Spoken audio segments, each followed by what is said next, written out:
The Constitution of the United States of America, updated and simplified for the dummies of 2020. The Constitution serves as the blueprint for government in America. It is not the most difficult of documents to understand, but the language we use and understand has changed over the last 244 years, and some of these words and phrases could be better understood with a little modernization. Without further ado, the Constitution of the United States of America. We, the people of the United States, in order to form a more perfect union, establish justice, ensure domestic tranquility, provide for the common defense, promote the general welfare, and secure the blessings of liberty unto ourselves and our posterity, do ordain and establish this Constitution for the United States.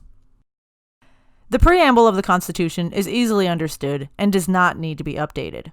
We the people want all these things, so we're banding together to achieve our shared goals. Article 1. This addresses the legislative or lawmaking branch of government. Section 1. All lawmaking powers shall belong to a Congress, made up of a Senate and a House of Representatives. Section 2. Clause 1.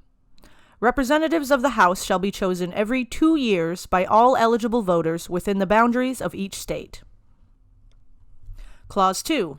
Representatives must be at least 25 years of age, a citizen of the United States for at least 7 years, and a resident of the state they will represent. Clause 3. Representatives and direct taxes shall be divided among the states according to their population.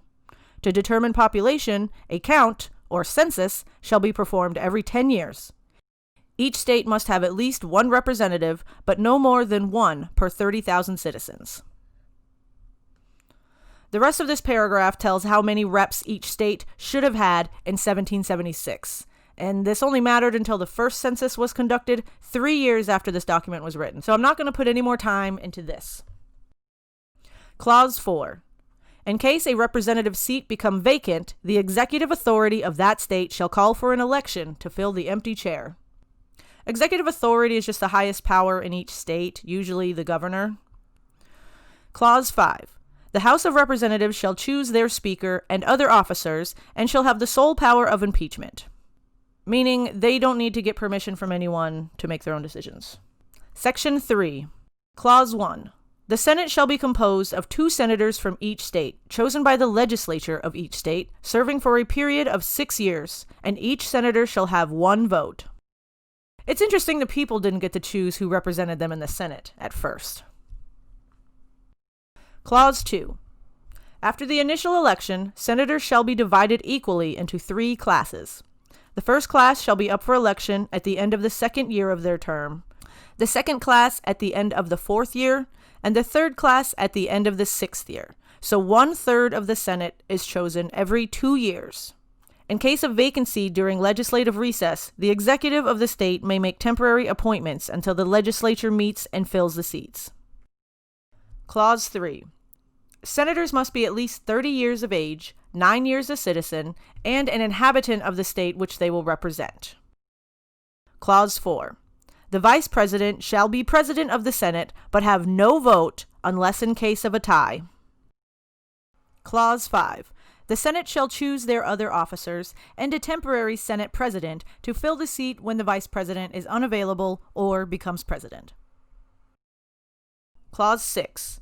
The Senate shall have sole power to try all impeachments and shall be under oath while sitting for that purpose. During impeachment, the Chief Justice shall preside, and no one shall be convicted without 2/3 agreement of members present. Clause 7. Results of impeachment shall not extend further than removal of office and disqualification to hold and enjoy any office of honor, trust, or profit for the United States. The convicted party is liable for and can be subjected to indictment, trial, judgment, and punishment according to the law. Section 4, Clause 1. Each state legislature shall decide when, where, and how elections will be held. Congress can change or overrule any of these regulations except the locations of where senators are chosen. Clause 2. Congress shall meet at least once every year on the first Monday in December, unless a law appoints a different day. Please note, the 20th Amendment adjusts this clause, demanding Congress meet on January 3rd, the same day they are to be inaugurated, instead of the December date. Section 5. Clause 1. Each House shall hold their own elections and decide the qualifications of its own members. Each House may excuse a small number of members from day-to-day duties, but must have a majority of members available to conduct business. To ensure attendance, each House can decide penalties for those absent without permission. Clause 2. Each House may determine the rules of its proceedings, punishments for its members with disorderly behavior, and with the concurrence of 2/3, expel a member. Clause 3.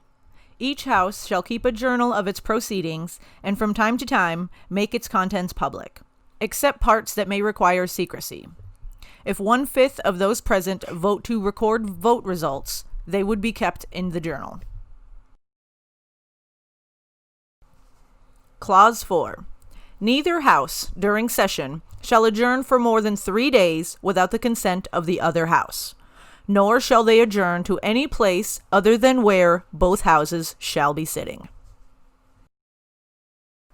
Section 6. Clause 1. Senators and representatives shall receive compensation for their services, to be determined by law, and paid out of the Treasury. They shall be privileged from arrest while their House is in session, and while traveling for this purpose, unless in cases of treason, felony, and breach of the peace.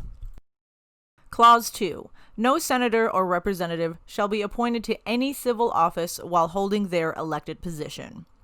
No one holding a civil office shall be a member of either House while holding their position. Section 7. Clause 1. All bills for raising revenue shall originate in the House of Representatives. The Senate may propose or concur with amendments, as on other bills. Clause 2. All bills approved by both Houses shall be presented to the President. They can approve of or return the bill, with objections, to the House it originated from. That House shall log the objections in their journal and reconsider. If 2/3 of that House vote to disregard the objections, it shall be sent to the other House, with objections attached, for their reconsideration. If approved by 2/3 in the second House, it will become a law despite presidential objections. In all cases like this, the names and their votes shall be logged into the journal of that House. If the President does not return a bill within 10 days, excepting Sundays, it shall become a law. If Congress is unable to receive a returned bill due to adjournment, it shall not become a law. Clause 3. Every order, resolution, or vote that requires agreement of the Senate and House shall be presented to the President. If approved, it will take effect. If disapproved, it must be repassed again by 2/3 of both Houses. Section 8. This section details the duties of Congress. Clause 1. Congress shall determine and collect all taxes, duties, imposts, and excises, to pay debts and provide for the common defense and general welfare of the United States. But all duties, imposts, and excises must be uniform throughout the United States. To borrow money on the credit of the United States.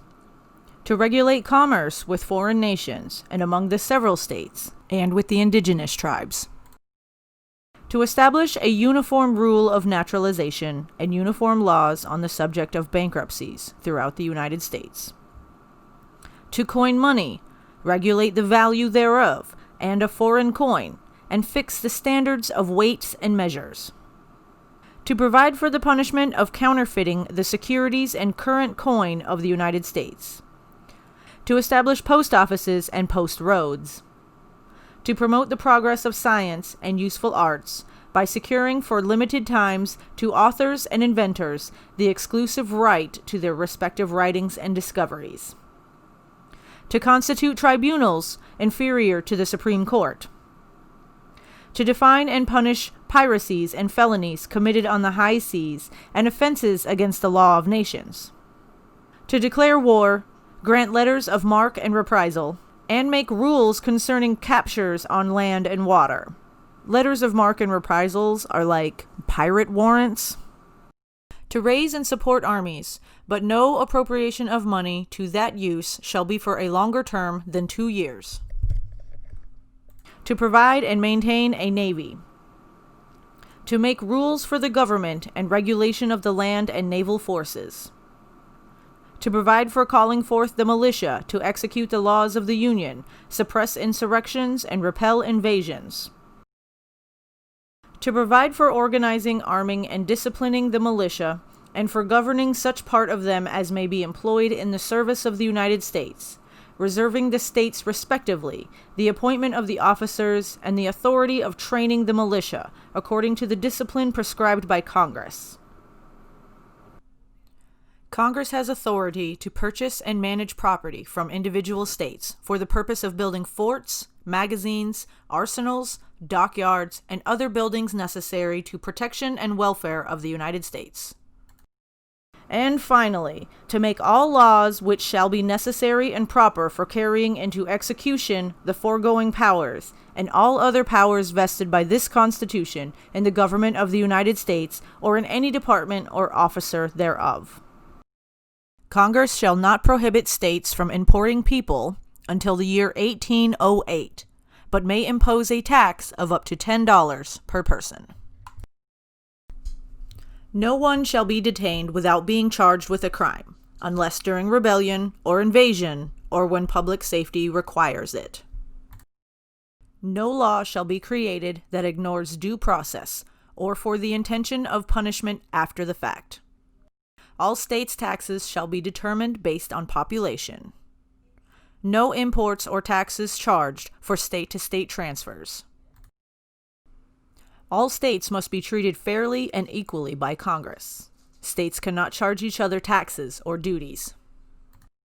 Congress alone controls the Treasury and must keep records and eventually make them public. Elected officials shall accept no titles or gifts of value from any other foreign powers. Article 2. Article 2 manages the rules and responsibilities of the executive branch. Section 1. The executive power shall be vested in a president and, together with the vice president, for the term of 4 years, be elected as follows.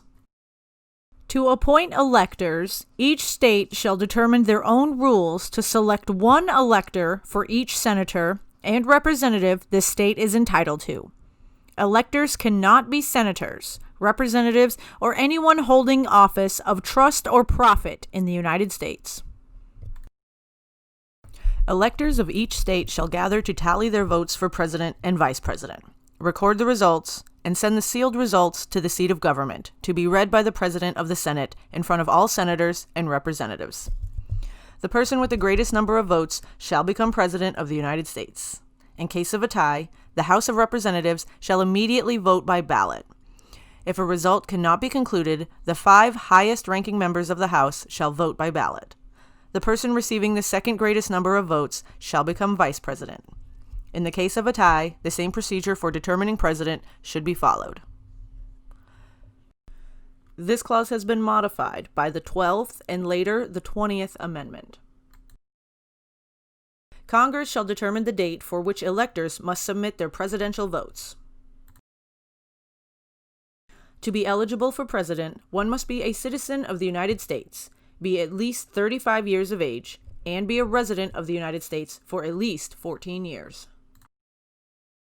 In the event that the president becomes unavailable due to death, resignation, or inability to perform duties of office, the vice president shall be made president. If both president and vice president become unavailable, Congress shall decide what officer will act as president until another president can be elected. This clause has been modified by the 25th Amendment. The president shall receive a compensation for their services that cannot be adjusted during their tenure, nor shall they receive any other emoluments from any state or the United States. Before taking office, the president shall recite the following oath.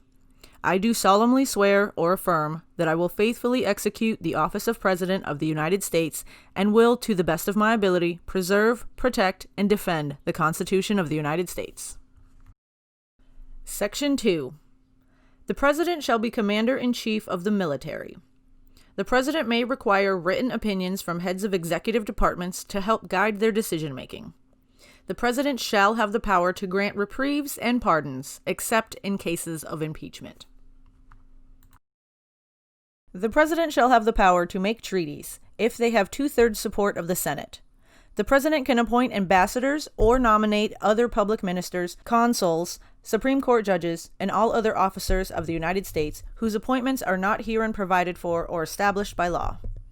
Congress shall have the power to appoint inferior officers and give advice and consent to the President in matters concerning their appointments. The President shall have the power to fill Senate seat vacancies that occur during recess of the Senate. Appointees can hold their seat until a proper election can be held to fill any vacancies. Section 3. The President shall periodically inform Congress of the state of the Union. On occasion, they may meet with one or both houses for a special session. In case of disagreement, they can adjourn a topic to a later date. They shall meet with foreign ambassadors and other public ministers. They shall enforce the laws. They shall commission all officers of the United States. Section 4. Upon impeachment for and conviction of treason, bribery, or other high crimes and misdemeanors, all civil officers of the United States, including President and Vice President, shall be removed from office. Article 3. This pertains to the judicial branch of government. Section 1.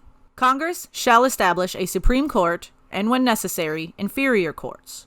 Judges of both courts shall hold their appointed seats for the duration of their life and receive compensation that cannot be reduced during the time of their tenure. Section 2. The federal court system shall preside over all cases involving federal law, ambassadors, and other public ministers and consuls, maritime and admiralty jurisdiction, disputes involving or between states, and any time a state or citizen has dispute with a foreign state or citizen. This has been modified by the 11th Amendment. Cases involving ambassadors and other public ministers and consuls, and cases involving a state, shall be heard first by the Supreme Court. All other cases shall be heard by inferior courts first, and elevated to the Supreme Court through the appeals process, unless otherwise directed by law. All trials shall be jury trials, except in cases of impeachment, and be held in the state where said crimes shall have been committed. If no state can claim jurisdiction, Congress shall decide when and where the trial will be held. Section 3. No person shall be convicted of treason without testimony of 2 witnesses to the same act, or without confession in open court. Treason consists of levying war against the United States, adhering to their enemies, giving them aid and comfort. Congress shall determine punishments for treason, which shall not extend beyond the life of the person convicted. Article 4. This portion pertains to states' rights and regulations. Section 1. States must recognize laws, records, and court rulings from other states. Section 2. States cannot diminish rights or privileges of citizens of other states. This section has been modified by the 13th Amendment. All states shall extradite persons charged with treason, felony, or other crime to the state with jurisdiction of the crime. Slaves cannot become free by crossing state lines. They shall be returned to their owner wherever they are taken into custody.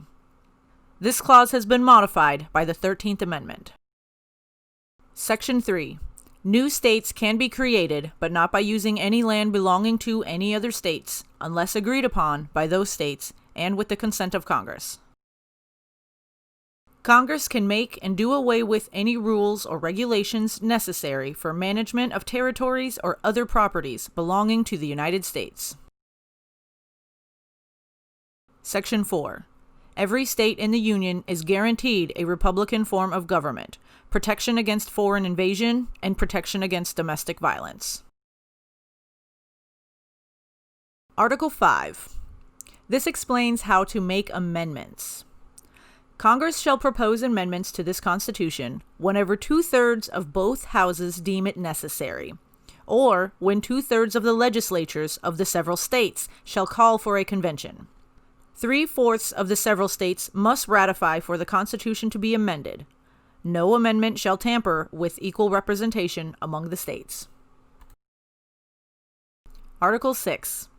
All debts and engagements entered into before the adoption of this Constitution shall remain valid after this Constitution takes effect.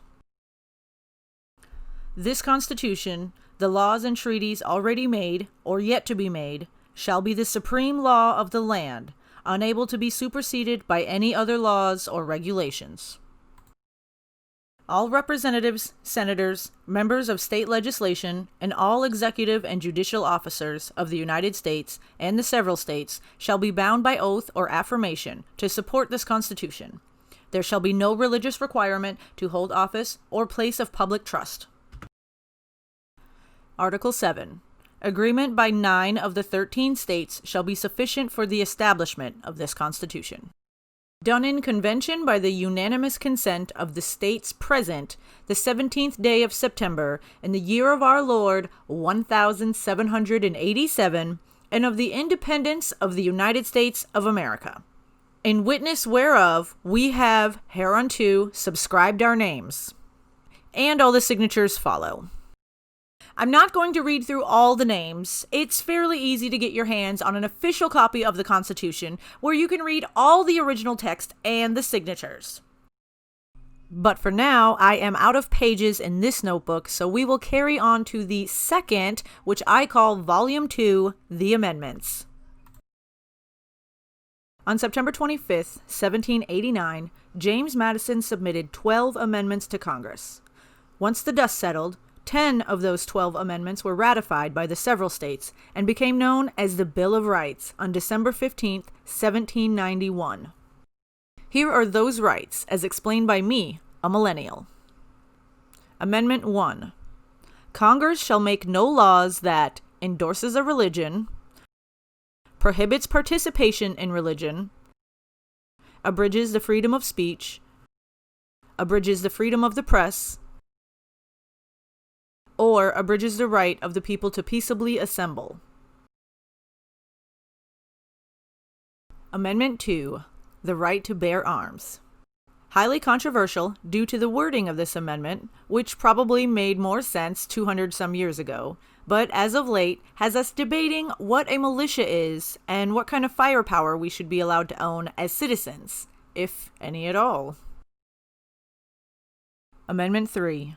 No soldier shall, in time of peace, be quartered in any private residence, unless authorized by the owner. Laws can be written concerning quartering during time of war. Quartering involves giving soldiers food and lodging accommodations, but in this case, they're forcing you to do so. Amendment 4. The right to unreasonable search and seizure.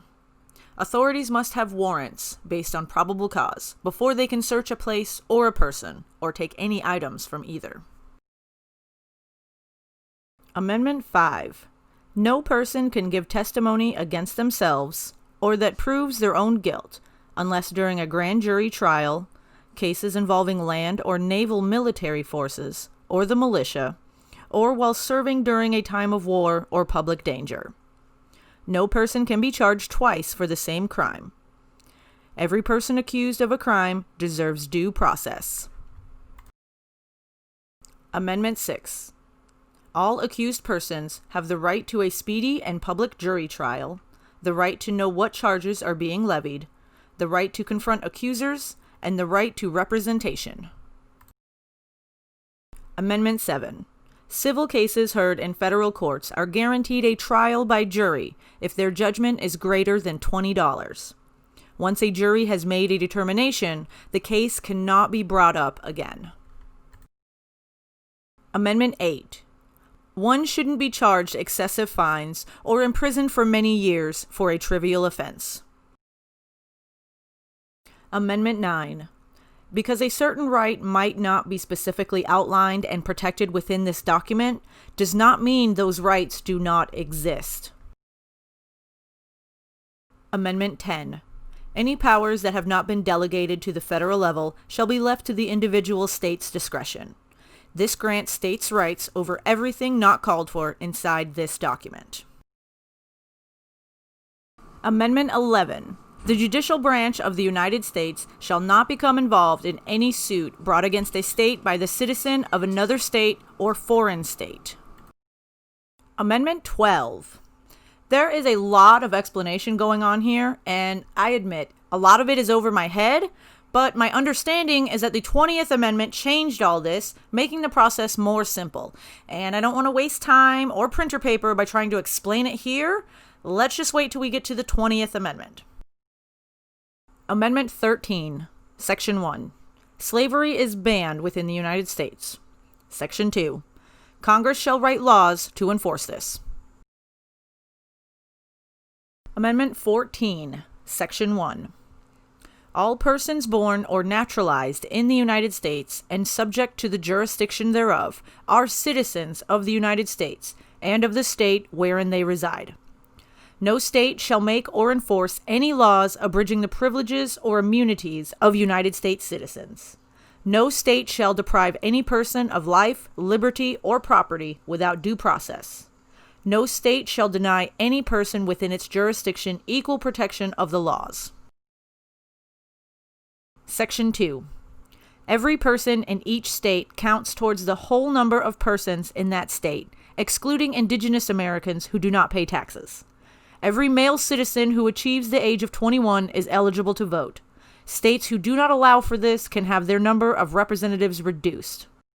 Please note, this amendment has been modified by the 25th Amendment.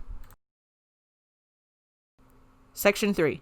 Any person who has engaged in insurrection or rebellion against the United States or given aid or comfort to the enemies thereof cannot hold any office, civil or military, under the United States or any state. Congress can overrule this with a 2/3 majority of both houses. Section 4. The United States shall not pay for any debts incurred while suppressing insurrection or rebellion. The United States shall not pay any compensation for losses incurred during the emancipation of any slaves. Section 5. Congress has the power to write any laws necessary to support this amendment. Amendment 15, Section 1. The United States or any state within shall not deny or abridge the right to vote based on race, color, or previous slave status. Section 2. Congress has the power to write any laws necessary to support this amendment. Amendment 16. Congress shall have the power to collect taxes on all forms of income without support from the several states or any regard to state populations. Amendment 17. The legislature of any state may empower the executive thereof to make temporary appointments until the vacancies can be filled by the proper procedure. Amendment 18 prohibited sales of alcohol, which was repealed about 15 years later by the 21st Amendment, so there's no need for any more explanation. Amendment 19. No citizen shall be denied the right to vote based on their sex or gender. Amendment 20. Presidential and vice presidential terms shall end at noon on January 20th. Senators and representatives shall have their term end on January 3rd. Section 2. Congress must assemble at least once every year on the 3rd day of January, unless they designate a different day. Section 3. If the president-elect dies or is found unqualified before they can take office, the vice president-elect shall become president. Congress may write legislation if neither president-elect nor vice president-elect can take office, declaring who shall be acting president until a new president or vice president qualifies. Section 4. Congress can write legislation in case of death of a person from whom the House of Representatives could choose as president, or in case of death of a person from whom the Senate may choose a vice president from. Section 5. This amendment was ratified on October 15, 1933. Section 6. Ratification renders this clause null. Amendment 21. Prohibition is now prohibited. Please drink responsibly. Amendment 22, Section 1. Any person who holds the office of president shall only hold office twice. No person who has held the office of president or acted as president for more than 2 years shall be elected more than once. This amendment takes effect once the current president's term is over. Section 2. This amendment was ratified February 27, 1957. Amendment 23, Section 1. Washington, D.C. shall be granted a number of electors of president and vice president equal to the whole number of senators and representatives as if the district were a state. The district shall not receive more electors than the least populous state. Electors shall behave and be treated as electors representing any of the states. Section 2. Congress has the power to write laws to enforce this amendment. Amendment 24, Section 1. The right of citizens to vote in any elections shall not be hindered by a poll tax or any other tax. Section 2. Congress shall have the power to enforce this by law. Amendment 25, Section 1. In case of removal of the president from office due to death or resignation, the vice president shall become president. Section 2. In case of vacancy of the vice president, the president shall nominate a new vice president who shall take office after a majority vote result from both houses of Congress. Section 3. If the president transfers powers to the temporary president of the Senate through written declaration, the vice president shall become acting president. Section 4. If the vice president and a majority of the cabinet agree and notify Congress that the president can no longer perform the duties of president, the vice president shall immediately become acting president. If the president disagrees and can prove they are able to perform their duties, Congress must decide who shall take over the presidency with a 2/3 vote. Amendment 26, Section 1. The right of citizens aged 18 and over to vote shall not be infringed because of their age. Section 2. Congress shall have power to enforce this by law. Amendment 27. Congress is able to vote for congressional pay raises, but they will not take effect until the next session of Congress begins. That is it, the complete Constitution of the United States, updated for 2020 by a dummy.